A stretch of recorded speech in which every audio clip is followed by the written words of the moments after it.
એટલે પોલીસની આખી જે માનસિકતા ઊભી થઈ જાય છે કે ખાકી કલર જોઈને કે પેલી લાલ બ્લુ લાઇટની ગાડી જોઈને એમાં ભાગવાની જરૂર જ નથી. બધા પોલીસ કઈ ભ્રષ્ટાચારી નથી, એ પણ માણસ છે, એ પણ કંટાળ્યા છે.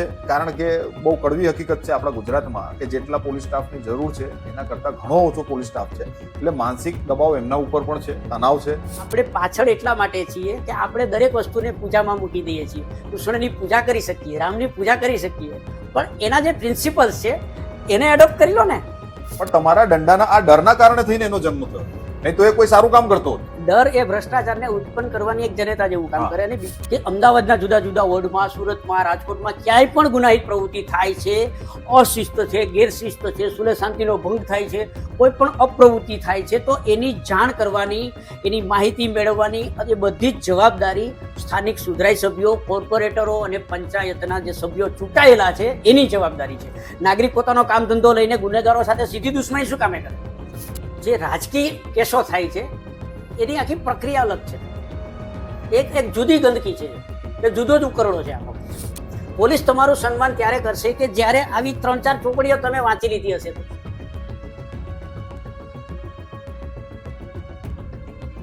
આપણી ગુજરાતની જનતાને જો સૌથી વધારે કોઈ વાતથી તકલીફ હોય સરકાર વિભાગમાં તો એ છે પોલીસ તંત્ર. સવારે ઘરેથી નીકળે એટલે રસ્તામાં હેલ્મેટ માટે પોલીસ એને ઊભી રાખે. ક્યાંક ને ક્યાંક કોઈની સાથે બોલાચાલી થઈ ગઈ, કોઈની પાસે પૈસા લેવાના છે કે કોઈને આપવાના છે, કોઈને જમીનની લગતી મેટર છે, પોલીસ કેસ થઈ જાય એટલે માણસ હાંફળો ફાફડો થઈ જાય. કારણ કે એને નોલેજ નથી કે પોલીસ તંત્ર કેવી રીતે કામ કરે છે. તો આજે આ વિડીયોમાં આપણે સમજશું કે પોલીસ તંત્ર શું છે, શા માટે બન્યું છે, એનું એકચ્યુઅલ કામ શું છે, તમારા પ્રત્યે એની શું જવાબદારી છે, તમારી પાસે પોલીસ તંત્રનું શું નોલેજ હોવું જોઈએ, અને તમે આ વસ્તુને જ્યારે સમજશો તો તમને શું શક્તિઓ મળશે અને તમને કેવી રાહત મળશે. એના માટે આપણે સમજવા માટે આજે આપણા રાજ પ્રતાપતિ સાહેબ, જેમનો પરિચય હવે મારે આપવાની જરૂર નથી કારણ કે આગળના વિડીયોઝ તમે જોયા હશે. જો ના જોયા હોય તો આ સિરીઝમાં જઈને તમે જોઈ શકો છો. 35 વર્ષનો પત્રકારત્વનો અનુભવ, રાજકારણમાં 7 લોકસભા અને ધારાસભ્યની થઈને ટોટલ 7 ચૂંટણી લડવાનો અનુભવ, 25 વર્ષ વિધાનસભા અને સચિવાલયને કવર કરવાનો અનુભવ. આનાથી વિશેષ કંઈ કહેવાનું રહેતું નથી મારે. એવા વ્યક્તિ સાથેથી આપણે સમજશું કે જે કાયદાના ઊંડાણમાં, કાયદાનો જે સમુદ્ર છે એનું મંથન કરીને ઘણી બધી વસ્તુ કાઢી લાવ્યા છે. તો આજે એ આપણે રાજભાઈ પ્રતાપતિ સાહેબ સાથેથી સમજશું. નમસ્કાર સાહેબ, આજે જી એક વસ્તુ તમારે જનતાને સમજાવવાની છે ટૂંકમાં, સરળ, જે તમારું નોલેજ છે કાયદાને લઈને, કે તમે હાઈકોર્ટને ચેલેન્જ કરીએ છે ઘણા વિષયો પર, પોલીસ તંત્રમાં તમારું સારું નોલેજ છે. તો દર્શકોને તમારે આજે શીખવાડવાનું છે કે પોલીસ તંત્ર શું છે, પોલીસ તંત્ર કેવી રીતે કામ કરે છે, શું ફાયદા છે એના, આપણા શું અધિકાર છે, એને તમારે સરળતાથી સરળ ભાષામાં જનતાને સમજાવવાનું છે. નમસ્કાર મિત્રો. ડિપેન્ડ છે કે આપણે કહેવત છે કે આખું કોળું શાકમાં પડી ગયું, એટલે અપરાધિક સત્તાધીશો આવ્યા એટલે વ્યવસ્થા તંત્ર બગડતું ગયું. હવે સામાન્ય લોકો નહીં, ઘણા બધા લોકો, એક મહત્તમ આપણો જનસમુદાય એવું માને છે કે પોલીસ છે એ સત્તાધીશ છે, પોલીસ રાજ્ય સેવક છે, પોલીસ છે ને એક તપાસ એજન્સી છે. શું છે? પોલીસ હોય, ઈડી હોય, સીબીઆઈ હોય, સીઆઈડી ક્રાઇમ હોય, જે કંઈ હોય, આ બધી તપાસ એજન્સીઓ છે. એને જજમેન્ટ આપવાનો, નિર્ણય કરવાનો સત્તા નથી. એમને ફક્ત તપાસ કરવાની છે, પુરાવા ભેગા કરવાના છે, અને એ નાગરિકને આરોપી બનાવે છે, નહીં કે ગુનેગાર. અચ્છા, તો આરોપી અને ગુનેગાર અલગ વસ્તુ છે. હા, ગુનેગાર જેને સજા પડી છે, ન્યાયતંત્રમાં જેના માટે જજમેન્ટ છે, હુકમ થઈ ગયો છે કે આ ગુનો સાબિત થાય છે, પોલીસ તપાસના કાગળો રજૂ કરે છે, જે પ્રક્રિયા રજૂ કરે છે, સાક્ષીઓ હોય છે, પંચ હોય છે, બચાવ પક્ષના વકીલ હોય છે, સરકારી વકીલ હોય છે, આ બધા પોતપોતાની રજૂઆત કાયદા પ્રમાણે કરી દે છે, પ્રોસિજર થાય છે. પછી ન્યાયતંત્ર, જે કોર્ટ છે એ નક્કી કરે છે, બધું જ દલીલો અરસપરસ થયા પછી. એટલે પોલીસને ખરેખર જનતા સાથે કોઈ દુશ્મની નથી. પોલીસ સમજે છે, પણ પોલીસની ડ્યુટી છે જાહેર સુલે શાંતિની એક કલમ છે આખી, હા એ જાળવવા માટે જ એને પૈસા આપીએ છીએ. એને એટલી ગાડીઓ ને વાયરલેસ ને કેટલી સુવિધા છે. એ સુવિધા નથી, એને સાધન સંપન્ન કર્યા છે આપણે અચ્છા કે તમારે આ બધા માટે કામ કરવાનું છે. એટલે એ ચોરને પકડે છે, લૂંટારૂને પકડે છે, ખોટું વાહન પાર્ક કરનારને પકડે છે, પણ સાચું વાહન પાર્ક કર્યું હોય તો પકડે છે? નથી પકડતા. કોઈ વેપારીને જઈને દુકાનમાંથી ઉઠાવી લાવે છે? નથી લઈ આવતા. કોઈ નોકરી કરવા ગયો ત્યાંથી ઉઠાવે છે? નહીં. મજૂરને ઉઠાવી લે છે? નહીં. એ જ્યારે જેની ઉપર આક્ષેપ થાય છે, ફરિયાદ થાય છે, અથવા તો જાહેર જે કાયદાઓ છે, જાહેર શિસ્તના ફરજોના, એ કાયદાનો ભંગ થાય ત્યારે. હવે LLB કરતા હોય ને ત્યારે પ્રાથમિક કાયદાઓ બધા આવે, બંધારણ ને મૂળભૂત ફરજો ને બધું LLB માં આવતું હોય છે. તો LLB કરવું ક્યારે જરૂરી છે કે જો તમારે બીજાના કેસો લડવા હોય, સનદ મેળવો તમે બાર કાઉન્સિલની એ બધું, તો તમારે એનો વ્યવસાય કરવો હોય. પણ વ્યવસાય ન કરવો હોય તો પણ દરેક નાગરિકે પુખ્ત ભાઈએ આ 3 કાયદાઓ જે છે, નાગરિક સંહિતાઓ જે બધી છે, એનો અભ્યાસ ચોક્કસ કરવો જોઈએ. આજે ફરિયાદ દાખલ કેમ કરવી, ફરિયાદની તપાસ કેમ કરવી, FIR કેમ લખવી, પંચનામું કેમ કરવું, રોજકામ કેમ કરવું, પુરાવાની પાવતી કેવી રીતે બનાવવી, આ એક બાબત જે છે એ અમલમાં છે. આપણે એક અગાઉના વિડીયોમાં વાત કરી હતી કે આખું પ્રોસિક્યુશન્સ માટેની પોલીસ ડાયરી હોય છે. આમાં સાદી રીતે બધું જ સમજાવ્યું હોય છે કે આ રીતે આમ કરવાનું, આ રીતે આમ કરવાનું, કોન્સ્ટેબલ આ કરશે, PSI આ કરશે, આ રીતે કરવું, ધરપકડ કેમ કરવી, એને હાથકડી ક્યારે પહેરાવી, ન પહેરાવી, ક્યારે દોરડા બાંધવા, આ બધું. બીજી બાબત એ છે કે એની કાર્યરીતિ હોય છે. તો આજે દીપેનસિંહ, આપણા જે કાયદા છે ને એની દરેક કલમો જે છે, આની બધી જ કલમો તમે જોશો ને તો એકદમ સરળ હોય છે, બહુ સાદી ભાષામાં હોય છે, બહુ અઘરી નથી ભાષા હોતી, વૈધાનિક ભાષામાં નથી. આપણા આ બે જે મેજર એક્ટ જે બધા છે એ સરળ માતૃભાષામાં હોય છે, સરળ રાષ્ટ્રભાષામાં હોય છે, વૈધાનિક અને સંસદીય ભાષામાં નથી. એટલે ગૂંચવાય નહીં માણસ બહુ સરળતાથી કે ભાઈ તમે મરચું ખાશો એટલે તીખું લાગશે એવું આમાં લખેલું હોય. શું? બરાબર, સરળતાથી. પણ મરચું ખાવાથી પેટમાં તમારા શું કહેવાય સ્ટમકમાં જશે, ત્યાં કેમિકલ પ્રોસેસ થશે, એવું બધું નહીં આવે સાદી ભાષામાં. બીજું દીપેનસિંહ સમજવાનું એ છે કે તમને પકડે છે કોણ, તમારી સામે કોણ કામ કરી રહ્યું છે, કાયદો, વ્યક્તિ નહીં. આજે એક PSI તમને પકડી જાય છે તો એ 10 વર્ષ પહેલા ત્યાં PSI નહોતા, એ તમારી જેમ નાગરિક હતા, થોડું ભણ્યા, ભરતી થઈ, નિમણૂક થઈને PSI બની ગયા, એ પણ નાગરિક જ છે. એને તમને પકડવાની કોઈ ઈચ્છા જ નથી, પણ કાયદો તમને પકડી રહ્યો છે.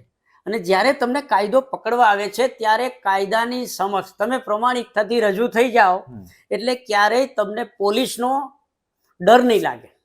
એટલે સપોઝ કરો કે પોલીસ સ્ટેશનથી ફોન આવ્યો કે ભાઈ તમારા વિરુદ્ધ અરજી આવી છે, એટલે આમ છાતી કાઢીને જતું રહેવાનું પોલીસ સ્ટેશન, ગભરાવાનું નહીં. તમે પોલીસ સ્ટેશન જાવ છો, એ પોલીસ સ્ટેશન પોલીસની માલિકીનું નથી, પ્રજા માટેનું છે. બરાબર. તમને પોલીસનો ફોન આવે ને તો સામેથી કહેવાનું કે સાહેબ બોલો, શું કામ પડ્યું છે? એમ કે ફરિયાદ છે સાહેબ, ગંભીર ફરિયાદ છે તો હું તરત આવી જાઉં, અને જો 1-2 કલાક ચાલતું હોય કે 1-2 દિવસ તો હું આ રીતે મારી વ્યવસ્થા કરીને આવું. પોલીસથી ડરવાનું નથી, પોલીસની સાથે ઊભું રહી જવાનું છે. હા, બરાબર છે. તમને કોઈ પણ ગુનામાં પકડે એ સજા નહીં કરી શકે.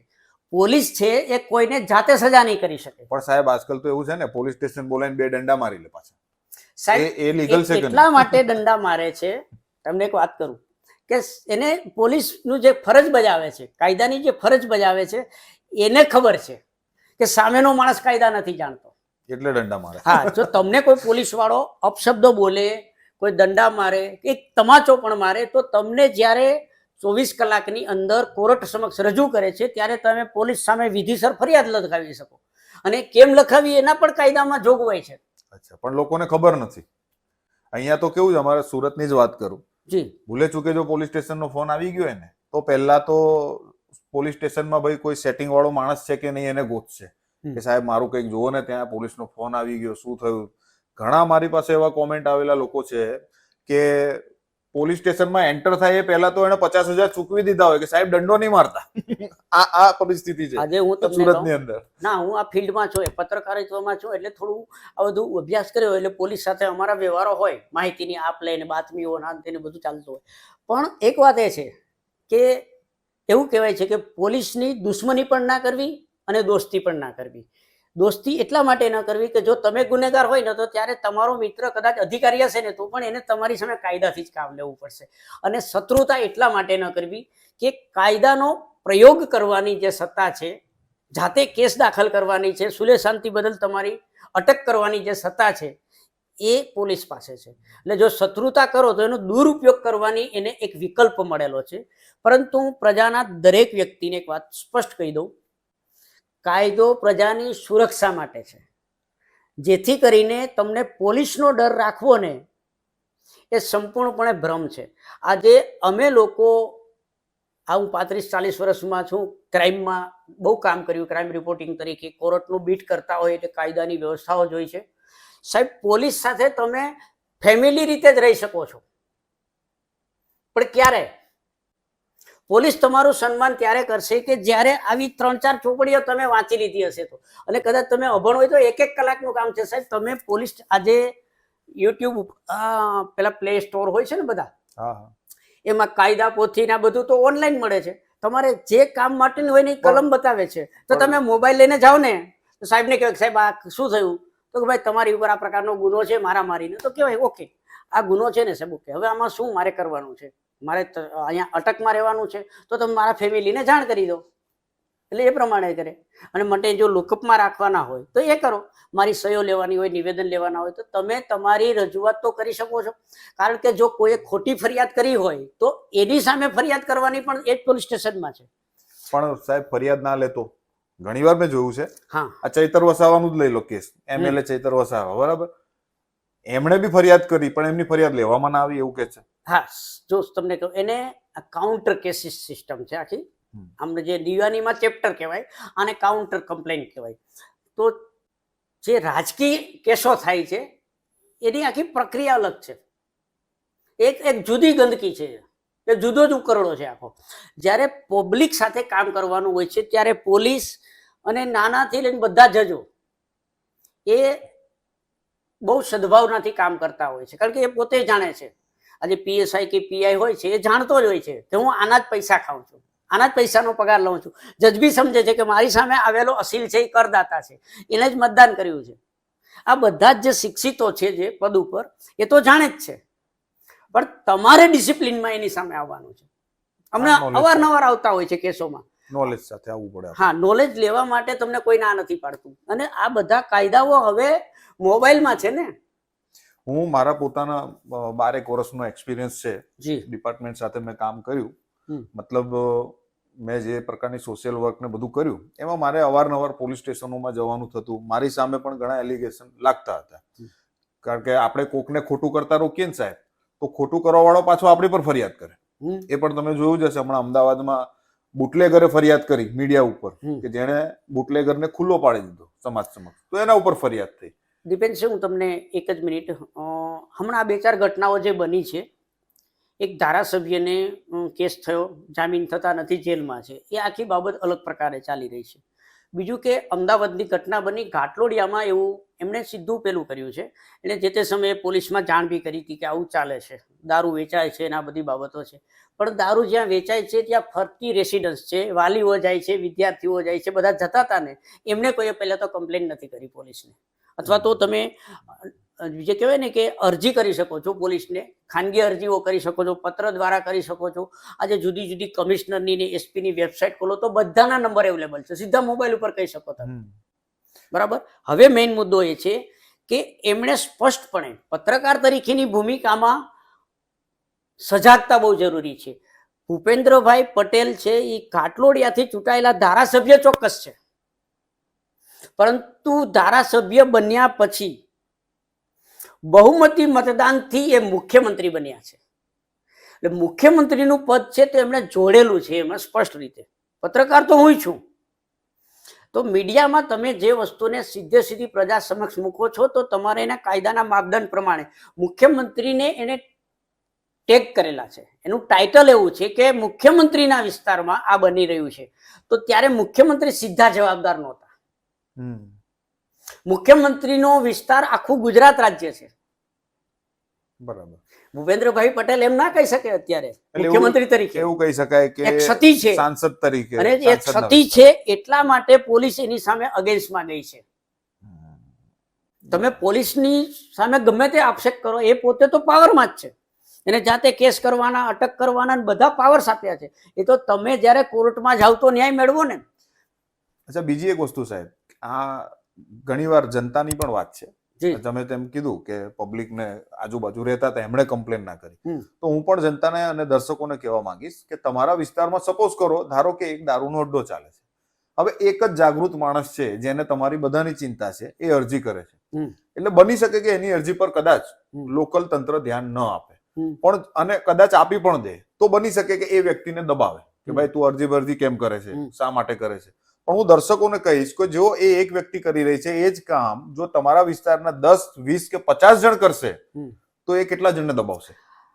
એટલે ઓટોમેટિક રિઝલ્ટ મિત્રો મળશે. એક સ્પષ્ટતા કરતો દીપેનસિંહ, એવું જે આપણે એવું વિચારીએ કે રહેવાસીઓ શા માટે, સ્થાનિક રહેવાસીઓ શા માટે આ ગુનાહિત પ્રવૃત્તિનો ન કરે, પણ એના માટે જે વોર્ડ છે આખો, એના 4 પ્રતિનિધિ હોય છે. શહેરમાં 4 પ્રતિનિધિ હોય છે એક એક વોર્ડમાં. બીજું કે ગ્રામ્ય વિસ્તાર છે એમાં પંચાયતમાં બી સભ્યો હોય છે, એક પંચાયતની આખી બોડી હોય છે. તાલુકા લેવલે મોટું કામ ચાલતું હોય તો તાલુકા પંચાયત છે, એ પ્રજાના પ્રતિનિધિનો જવાબદારી છે. આજે ઘાટલોડિયાના જુદા જુદા વોર્ડમાં કે અમદાવાદના જુદા જુદા વોર્ડમાં, સુરતમાં, રાજકોટમાં ક્યાંય પણ ગુનાહિત પ્રવૃત્તિ થાય છે, અશિસ્ત છે, ગેરશિસ્ત છે, સુલે શાંતિનો ભંગ થાય છે, કોઈ પણ અપ્રવૃત્તિ થાય છે, તો એની જાણ કરવાની, એની માહિતી મેળવવાની, એ બધી જ જવાબદારી સ્થાનિક સુધરાઈ સભ્યો, કોર્પોરેટરો અને પંચાયતના જે સભ્યો ચૂંટાયેલા છે એની જવાબદારી છે. નાગરિક પોતાનો કામ ધંધો લઈને ગુનેગારો સાથે સીધી દુશ્મની શું કામે કરે? તો પછી સપોઝ કરો કે એ વોર્ડના પ્રતિનિધિ ખાલી ખુરશી નાખીને બેસી રહેશે, કામ નથી કરતા આવું, તો આ લોકોએ શું કરવું જોઈએ? જનતાએ કોને કમ્પ્લેન કરવી જોઈએ? વે તો એ જ અપનાવવો પડશે. પહેલા વોર્ડના સભ્યોને તમે જણાવો, પછી પોલીસ સ્ટેશનમાં જણાવો. આજે જે કંઈ દારૂનું કામ ચાલતું હોય, જુગાર ચાલતો હોય, કોઈ પણ જાતની પ્રવૃત્તિ ચાલે છે, એનો અર્થ એવો છે કે એને અપનાવનારાઓ ઘણા બધા છે. દારૂ વેચાય છે એટલે ખરીદદારો છે, એટલે જુગાર રમનારા છે એટલે જુગાર રમાય છે, બરાબર છે. એવી જ રીતે ડ્રગ્સ વેચાય છે એટલા માટે કે લોકો એને ખરીદી રહ્યા છે. આ આખી જે વ્યવસ્થા છે એની અંદર જવાબદારી નાગરિકની છે, 100% એની પ્રથમ જવાબદારી છે. પરંતુ જ્યારે એને સીધું ઘર્ષણ આવે છે ત્યારે જનપ્રતિનિધિની પહેલી જવાબદારી છે કે પોતાના નાગરિકની સુરક્ષા માટે આજે બુટલેગર વિશે કે જુગારવાળા વિશે કે ડ્રગ્સવાળા વિશે કે કોઈ પણ ગુનેગાર વિશે તમે પોલીસમાં કોઈ માહિતી આપો અને પોલીસ દ્વારા કદાચ ગુનેગારને માહિતી આપવામાં આવે કે 100 વ્યક્તિએ તારી બાતમી આપી એટલે અમે પકડવા આવ્યા છીએ, તો પોલીસ ઉપર પણ તમે ફરિયાદ કરી શકો છો. અને આ વ્યવસ્થા લાંબા સમયથી છે નહીં, અને ગુજરાત રાજ્યમાં નહીં, આખા દેશના ન્યાયતંત્રમાં મહત્વની વાત જે ક્યાંય દેખાતું નથી એવું એક તંત્ર છે બાતમીદારોનું, સોર્સ ઓફ પબ્લિક સોર્સ. જે ગુનેગારો પણ પબ્લિક સોર્સમાં હોય છે.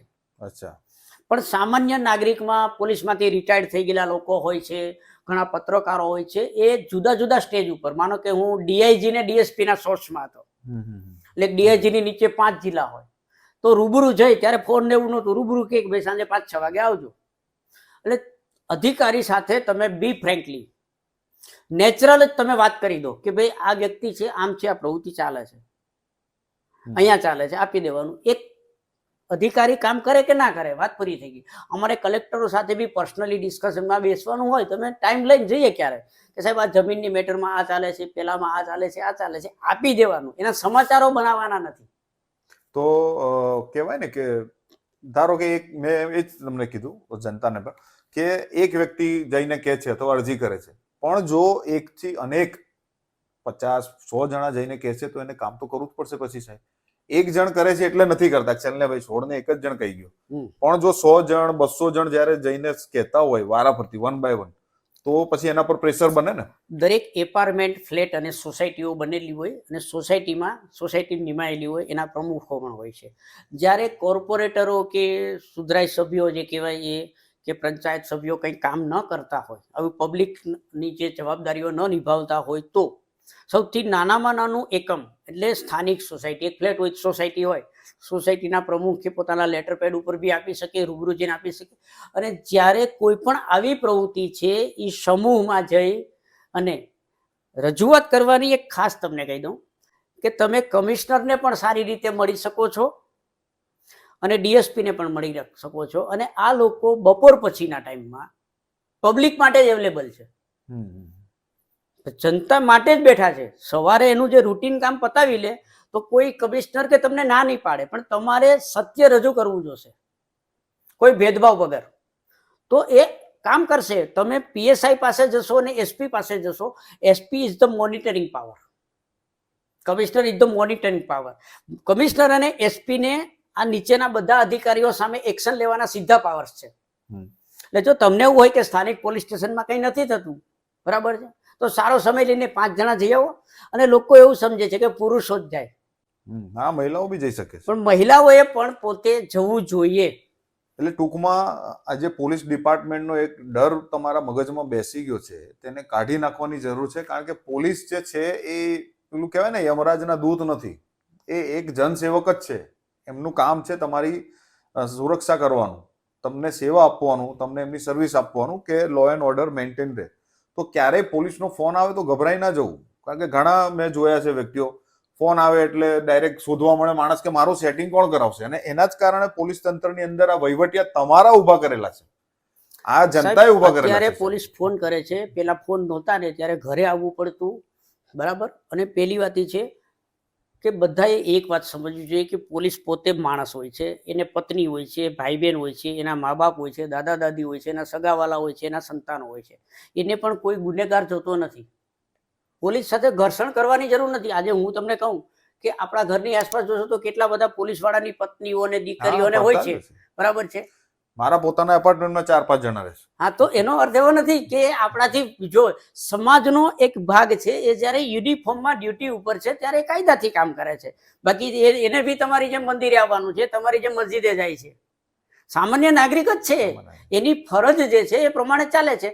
તમે જાતે જ્યારે વ્યક્તિઓ કાયદાઓ સ્વીકારી લે, સમજવા માંડે, ટ્રાફિકના કાયદા બધાને ફરજિયાત ભણાવે તો અત્યારે ભણાવવામાં આવવું જોઈએ આ વસ્તુ. ટ્રાફિકના કાયદા ભણાવી દે તો ટ્રાફિક પોલીસની જરૂર નથી. જરૂર નથી. આજે આ જે આપણે મને તો હવે બોલતા બી આ ન્યાય સંહિતાઓ નવી છે, પણ એ સીઆરપીસી ને આઈપીસી જે છે એવિડન્સ એક્ટ ને એક કમ્પલસરી એમ કહી દે કે 12મા ધોરણમાં 18 વર્ષ થાય છે, 12મા ધોરણમાં 1 વર્ષ જ એવું કરી નાખો કે જેમાં બેસિક વસ્તુ ખબર હોવી બધા જ કાયદાઓ ભણાવી દેવાના, બંધારણ ને આઈપીસી દીવાની પેલું ટ્રાફિકના કાયદા ને આવા બધા કાયદાઓ 1 વર્ષમાં પ્રાઇમરી ભણાવી દે અને સારી કોમન બુક કરીને બધાને આપી દે. એટલે જે સામાન્ય તંત્રને કઈ કામ જ ના કરવું પડે, જે સામાન્ય જીવનમાં લાગુ પડતા હોય એ કાયદા ભણાવી દેવા જોઈએ મારા હિસાબે. ફરજ છે. હા, 10માંથી જ ચાલુ કરી દેવાય એમ.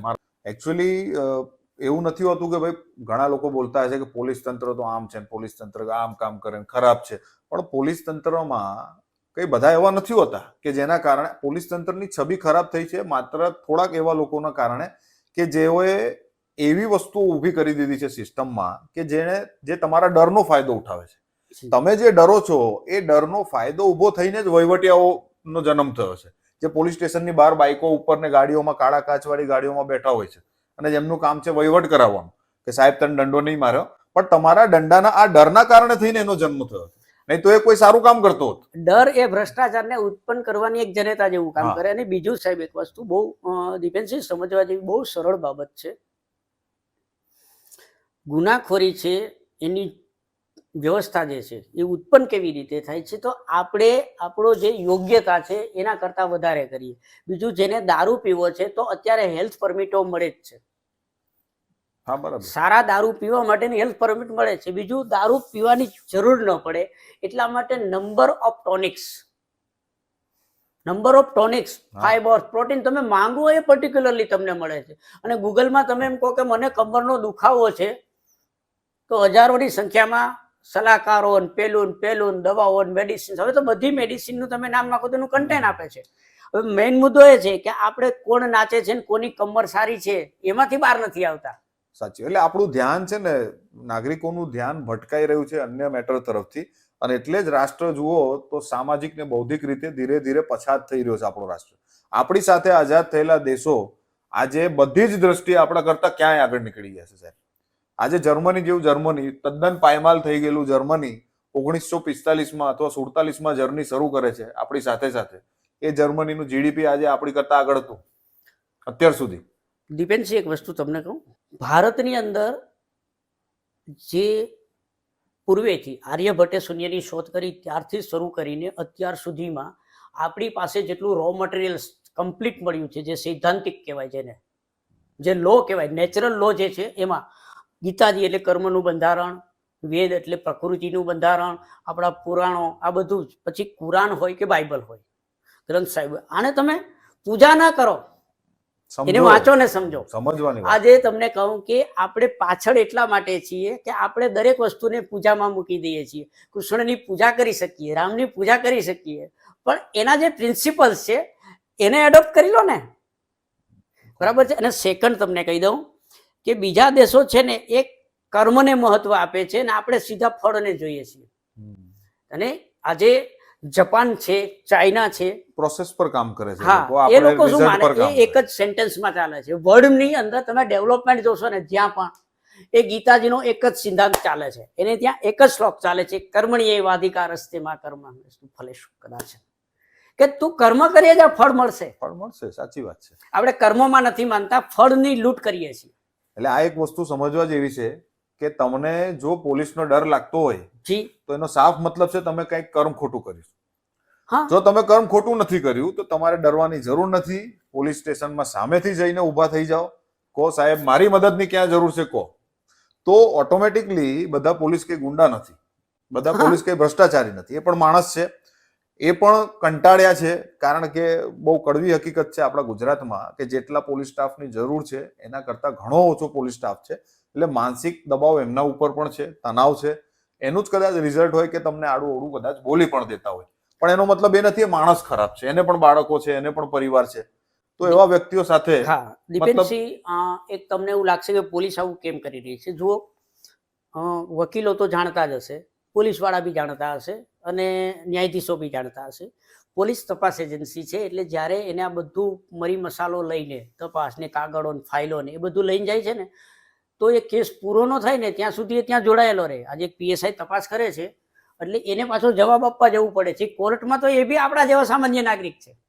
ઉલટાનું એને ફસાઈ જવાનો ડર લાગે છે. એવું નથી કે કોર્ટ નથી કરતી, કોર્ટ પોલીસને બી સજાઓ કરે છે. હમણાં હાલમાં જ થઈને એક ઘટના. હા, એટલે પોલીસ છે એ સેમ આપણો એક સામાજિક પરિવાર છે. એનું કામ છે આપણા બધાનું રક્ષણ કરવાનું અને ગુનેગારોને શોધી અને ન્યાયતંત્ર સમક્ષ મૂકી આવવાનું, બરાબર. એટલે પોલીસની આખી જે માનસિકતા ઊભી થઈ જાય છે કે ખાકી કલર જોઈને કે પેલી લાલ બ્લુ લાઇટની ગાડી જોઈને એમાં ભાગવાની જરૂર જ નથી. હા, ઉભા રહો શાંતિથી, શાંતિથી. એ બોલો સાહેબ શું એનું કામ છે, જે એ તમને આવીને કોઈ ગરદન ક્યારે પકડી લે છે કે મારે છે ક્યારે, એક તો પેલાનું ગેરવર્તન હોય છે અથવા તો એની શંકાસ્પદ વર્તણૂક હોય છે. ઇવન એવા લોકો કે જે લોકોને આજે ઈરાદાપૂર્વક ગેરશિસ્ત જ કરવી છે, આ કાયદાને જ ખોટો ઉપયોગ કરવો હોય છે. બાકી આ બહુ સિમ્પલ છે. આજે 1500 રૂપિયામાં તમે કોર્ટ ને પોલીસ સ્ટેશન ખિસ્સામાં લઈને ફરી શકો. શું તમને જજનો ડર ના લાગે? પણ 1500 ની બોટલ શોધીને પછી પાર્ટીઓ કરવી છે એટલે જ એમને હા, પણ આજે ડરવું પડે છે. મિનિમમ 20-25 હજારનો મોબાઈલ હોય છે, 1500 રૂપિયામાં તમને આ મળે છે. કાયદાના પુસ્તકો 5000ના કાયદાના પુસ્તકમાં માણસ ઘરે બેઠા, અને હવે તો 20,000નો મોબાઈલ હોય ને ભાઈ તમારી પાસે, તો ગૂગલમાં કાયદા પોથી જુઓ, બધા કાયદાઓ, સરકારી વેબસાઇટો, કાયદા વિભાગની વેબસાઇટો, આ બધું તમે જુઓ. અરે સંસદમાં કે વિધાનસભામાં એની વેબસાઇટો છે, નેવા કરીને એક વેબસાઇટ છે, એની અંદર કેવો કાયદો આવી રહ્યો છે એની પહેલેથી જ ફોર્મ્સ મૂકેલા હોય છે, ડ્રાફ્ટ મૂકેલા હોય છે. વિધેયક પસાર થાય ને એટલે મૂકી દેશે, ડ્રાફ્ટ મૂકી દે. એટલે કોઈ વાંધો વચકો નોંધાવો હોય તો નોંધાઈ શકે. શ્યોર, તમે રાજ્યપાલ પાસે જઈ શકો છો, અને કોઈ વિધેયક અધિનિયમ બની ગયો છે અને છતાં બી તમને આજે ખબર પડે છે, તો તમે હાઈકોર્ટમાં એને અલ્ટ્રા વાયરસ ચેલેન્જ કરી શકો છો. ટૂંકમાં તમે અગર કોઈ કેળા વેચનાર વ્યક્તિ છો ને તો પણ તમારી પાસે અધિકાર છે કે તમે કાયદાને જઈને ચેલેન્જ કરી શકો કે ભાઈ આ ખોટું થઈ રહ્યું છે સાહેબ. આજે તમે PIL માં જશો ને તો એમાં 226 226 નંબરનો એક અનુચ્છેદ છે કે કાયદાના ઘર્ષણમાં તમે આવો છો ને તો તમને પણ કાયદો જો કંઈ એવું લાગતું હોય કે સંવિધાનથી ઓવરલેપિંગ કરે છે કે કંઈ એવી બાબતો બને છે, તો તમે નેચરલી એના જે સિસ્ટમ છે એ પ્રમાણે તમે હાઈકોર્ટમાં જઈ શકો છો. તમે જુઓ, સંવિધાન અને કાયદો એ તમે વ્યવસાય કયો કરો છો ને કઈ જાતિ છે એની સાથે નથી. એટલે પોલીસથી પણ ડરવાની જરૂર નથી ને કાયદાથી ડરવાના નથી. એ સમજવાના ને અપનાવી લેવાના છે. અપનાવી લો, સમજી લો ને વાંચી લો, અને પછી કોર્ટ પોલીસને કોઈ ચિંતા જ ન રહે. આમાં ખાસ એક વસ્તુ તમને જણાવીશ કે તમારે અવારનવાર પોલીસ ડિપાર્ટમેન્ટ સાથે અગર તમારે પનારો પડી જાય તો શું કરવું. તો જનરલી કોઈ પણ પોલીસ ડિપાર્ટમેન્ટનો ફોન આવે તો પહેલું જ તમે જ્યારે એની સાથે વાત કરો છો એ તમારા અવાજના ટોન અને ટેક્સચર પરથી એને ખબર પડી જાય છે કે સામેવાળો વ્યક્તિ ડરી રહ્યો છે કે પછી એ જાણકાર છે. તો તમારે સૌથી પહેલા કોઈ પણ એમ કે હું ફલાણા પોલીસ સ્ટેશનથી બોલું છું તો સાહેબ નમસ્કારથી શરૂ કરો કે નમસ્કાર સાહેબ, બોલો સાહેબ, હું આપની શું સેવા કરી શકું. સારું વર્તન બહુ જરૂરી છે. હા, તમે કાયદાકીય વર્તન કરશો ને એટલે સામેવાળાને એમ થઈ જશે કે આ વ્યક્તિ જાણકાર છે, એટલે એ તમારી સાથે કોઈ પણ ગેરવર્તણૂક કરતા પહેલા 10 વાર વિચાર કરશે. એટલે હું તમને એક રીત સમજાવી દઉં કે નમસ્કાર સાહેબ, જણાવો આપની શું સેવા કરી શકું. તો એ તમને કહેશે કે ભાઈ તમારા વિરુદ્ધ ફરિયાદ છે અને હાલ પોલીસ સ્ટેશન આવો. કઈ વાંધો નહીં સાહેબ, કયા પ્રકારનો ગુનો છે મને આપ જણાવી દો. હા, અચ્છા, એક આપણે વાત એ, કોઈ પણ વિરુદ્ધમાં એક ફરિયાદ દાખલ થાય છે ત્યારે એની FIR જે છે એની નકલ આરોપી જે છે એને આપવી ફરજિયાત છે. પણ અરજી થઈ હોય તો સાહેબ, અરજી થઈ હોય અને તપાસના કામે જ્યારે પોલીસ તમને બોલાવે છે તો એ અરજીની નકલ પણ તમે માંગી શકો છો, કારણ કે જો એમાં તમારા નામનો ઉલ્લેખ હોય તો પહેલા જ માંગી શકીએ આપણે. હા, કે અરજી આપો સાહેબ, આપણે પોલીસ સ્ટેશને પહોંચી જ જવાનું. બરાબર. હા, પહેલું કામ કહે હા સાહેબ હું આવું છું. એને કામનો ભાર જાય, કારણ કે એ આ અપરાધિક પ્રકારના જે નેતાઓ રાજકારણીઓના કાર્યક્રમમાં બંદોબસ્તમાં બી હોય, એક બાજુ કોર્ટનું એંગેજમેન્ટ સતત ચાલતું હોય, બીજું આ કેસો ચાલતા હોય, તો કોઈ પણ પોલીસનો ફોન આવે તો શક્ય હોય તો તરત પહોંચી જ જવાનો. એટલે આવો સાહેબ, બોલો શું અરજી છે? તો કે ભાઈ તારી વિરુદ્ધમાં ફરિયાદ છે. એટલે નિર્ભય થઈને તમારે તમારો જવાબ લખાઈ દેવાનો. તમારે ડરવાની જરૂર નથી. કોઈ વહીવટિયાને શોધવાનું નહીં તમારે કે ભાઈ મારું સેટિંગ કરાયા, ભાઈ તારો પોલીસ વાળો કોઈ ઓળખે છે કે નહીં, ક્યારેય નહીં. આ જો તમે કરાવશો તો કાલે બીજો વ્યક્તિ કરાવશે, ત્રીજો કરાવશે અને આ દૂષણ ફેલતું જ જશે. એટલે હંમેશા વહીવટિયાઓથી દૂર રહો. કોઈ સગાવાલાને ફોન કરવાની જરૂર નથી કે ભાઈ તમારે ફલાણા પોલીસ સ્ટેશનમાં ઓળખાણ છે કે નહીં. સીધા પોલીસ સ્ટેશન પહોંચો અને સાથે સાથે કાયદાનું નોલેજ રાખો. થોડા ઘણા અમારું જેવો જે જ્ઞાન તમને આપતા હોય એવા વિડીયોઝ જોતા રહો તો તમને પોલીસથી ક્યારેય ડરવાની જરૂર પડશે નહીં. અને આવનારા વિડીયોમાં અમે તમને ઘણી બધી માહિતી શીખવાડીશું કે પોલીસ સાથે વર્તન કેવી રીતે કરવું, પોલીસ સાથેનું જે કોડ ઓફ કન્ડક્ટ છે તે કેવો હોવો જોઈએ, પોલીસ ડિપાર્ટમેન્ટમાં તમે કઈ રીતે પ્રોસેસ કરી શકો છો, કેવી રીતે તમારા અધિકાર જાણી શકો છો. આ દરેક વસ્તુનું અમે રાજભાઈ પ્રજાપતિ સાહેબ છે, બીજા આપણી સાથે ઘણા એવા વિશેષજ્ઞ જોડાશે કે જેઓ તમને આ બધી વાતનું નોલેજ આપશે. એટલે ખાસ કરીને આ વિડીયોને લોકો સુધી પહોંચાડજો, અન્ય લોકોને જાગૃત કરજો અને તમે પણ વિડીયોને ધ્યાનથી જોજો અને થોડોક સમય ફાળવવાનું રાખો. આ ખૂબ જરૂરી વસ્તુ છે. જો આવી વસ્તુ માટે તમે સમય નહીં ફાળવો તો તમારા જીવનનો ઉદ્ધાર ક્યારેય નહીં થાય, નહીં રાષ્ટ્રનો ઉદ્ધાર થાય. તો આ ચેનલને સબસ્ક્રાઇબ કરી લેજો, શેર કરજો અને સાથે સાથે જાગતા રહેજો અને જગાડતા રહેજો, કારણ કે તમારો ચોકીદાર ચોર હોઈ શકે છે. જય હિન્દ.